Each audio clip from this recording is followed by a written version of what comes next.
Howdy. Right, so last week, well, a few days ago, I went through what I bought from the comic book shop, and since then I've had the chance to read through them, and now I'm going to talk about what I think, what I thought. So first off, we have Daredevil, the first part of the Mayor Fist storyline. And it was disappointing. It was disappointingly bad. Yeah, I guess that was because I had such high hopes for it. You know, Daredevil being my favourite character and everything. But it kind of fell flat. It's a lot more talking heads than anything else.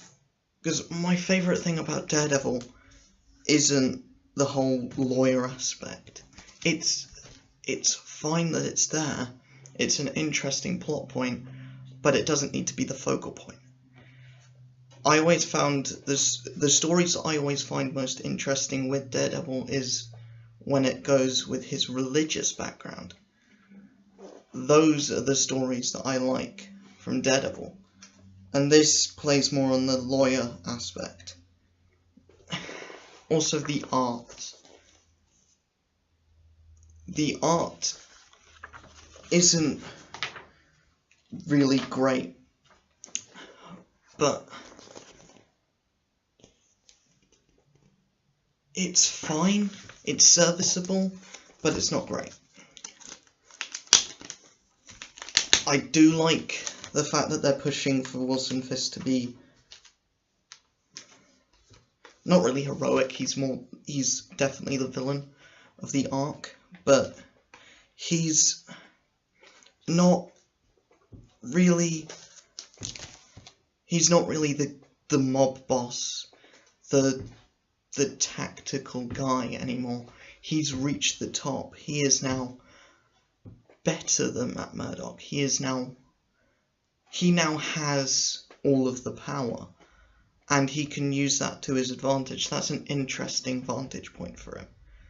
It's just all the stuff with Daredevil, or lack thereof of Daredevil, that I don't really find that interesting.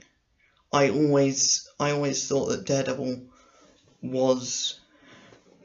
I always thought that Wilson Fisk was the perfect villain for Daredevil. From the Netflix series, from previous arcs, from Born Again, which is an amazing Daredevil arc. I always thought that Wilson Fisk was always the best and the only Daredevil villain that actually is a legitimate threat. Because he has Bullseye, who throws playing cards. I mean, he's been a threat in the past, but he's more played off as a joke-like character. We have Typhoid Mary, I guess, is quite threatening. I mean, she did rape Daredevil, and that was, I guess, not Daredevil, Deadpool, but I guess, yeah, she's quite threatening. But then he has people like the Leapfrog, the Stilt Man, people like that, people that are really just throwaway joke villains. I've heard a lot of people, like Ghost Critics, say that they want the more light-hearted Daredevil to come back, but I am more of a fan of the religious side of Daredevil, where there's a lot more thinking behind everything, and the stories get to express their freedom a lot more through, like, the church and the Biblia, like the Bible, and how important Matt Murdock's Christianity is, and how that is his most fatal flaw. So I want to see more of that. I am interested to see what happens next. There is a discussion between Matt Murdock as Daredevil and Wilson Fisk in here that I thought was really, really well put together and really well scripted. But then again, there are some things like the cops pretending to be muggers to capture Daredevil. That is really, it's parts of it shine and parts of it fall flat on their face, and I want less of the parts where it falls flat on their face, but right now there's more of that.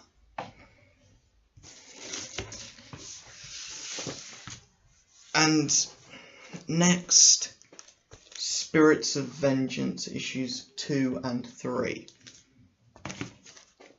I'm going to read both of them. I'm going to review both of them together, as if,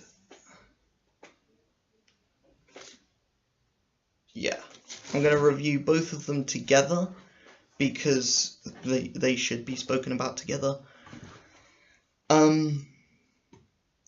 The second issue was okay. The second issue was okay. I feel like the series as a whole kind of skimps out on action and tries to give us too much information at once, because it can go pages and pages of just talking about like what the Bible has to do with everything and why religion plays so closely to this storyline, and then we can have like a few panels of Ghost Rider being Ghost Rider, and like it almost feels like every character is way too overpowered. Like it feels like the heroes are too overpowered, and I can see that both as being a good thing and a bad thing, because here we have the artwork is amazing still, though. I think the artwork is the best part of the book. It's just, I think it's true what Diversity in Comics said, where the art is too clean, almost too clean and crisp. The artwork on the covers is definitely better than the artwork inside the book, but the artwork inside the book isn't bad. It's good art.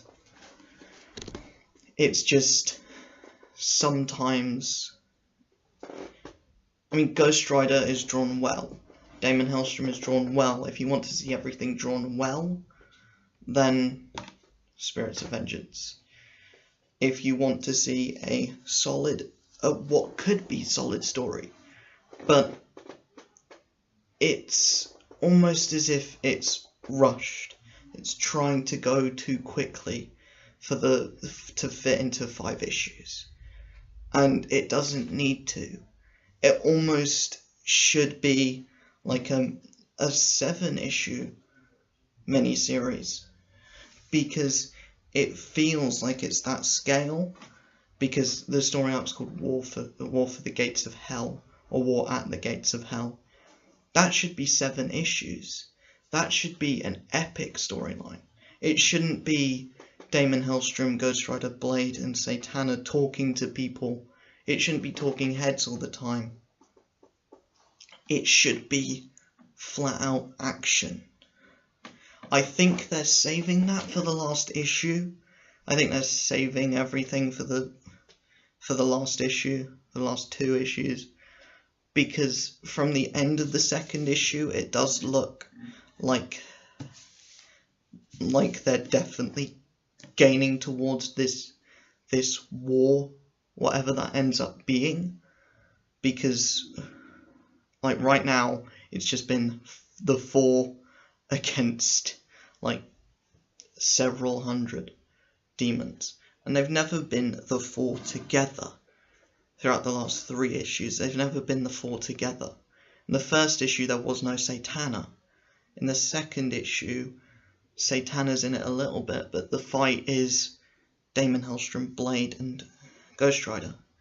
In the third issue, it's Blade and Satana versus a load of vampires, and it's Ghost Rider and Damon Hellstrom versus this woman, who I forget the name of. And I guess the one thing that I want to see is I want to see the team be a team.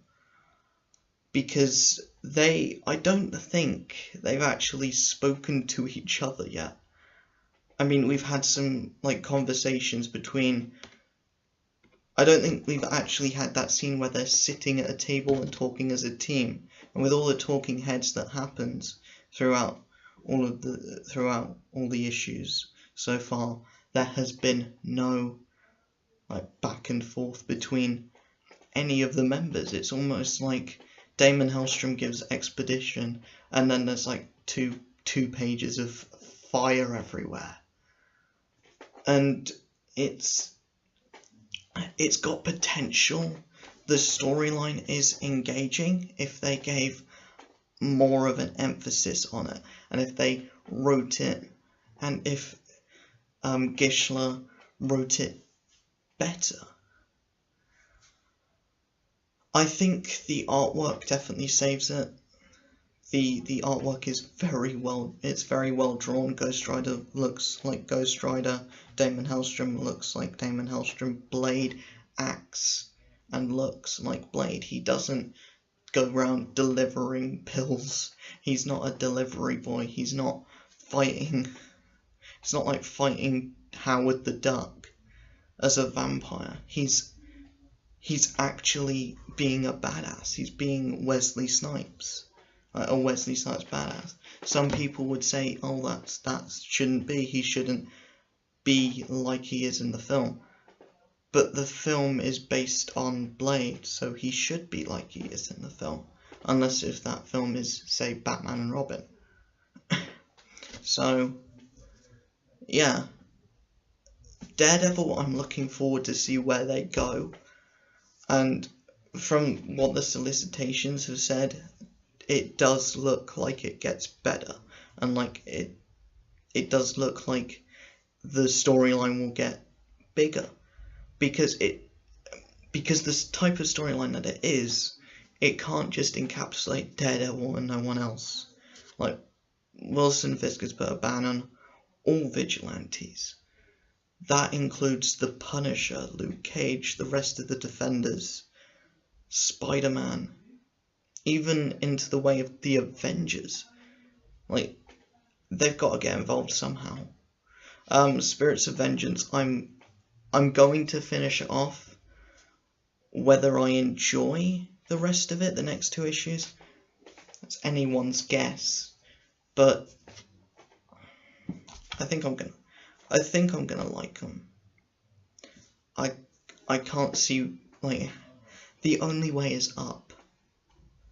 Really, if they give a little bit more to the rest of the team and not just Damon Hellstrom giving expedition, then it could be a great book. But at the moment, where it is right now, it's just bland.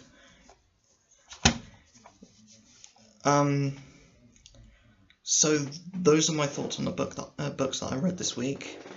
Next week, or this week, because it's Monday, I will hopefully have a lot more books to read and review. And I'm hoping to branch out this channel into more stuff. Like, I want to share my Spotify playlist. I want to share some games that I like. Like, I want to share what films I've been watching. Like, everything that I've been watching on Netflix. Hopefully I can branch out into movie reviews. And, like, video game reviews. Hopefully I can branch out to these other things if I get better at formulating words and actually, like, gain an expertise in this stuff. Because right now, I'm just a guy sat in my living room talking about comics. And that doesn't go well on a CV. So, I will upload a video whenever I get the chance to. And until then, peace.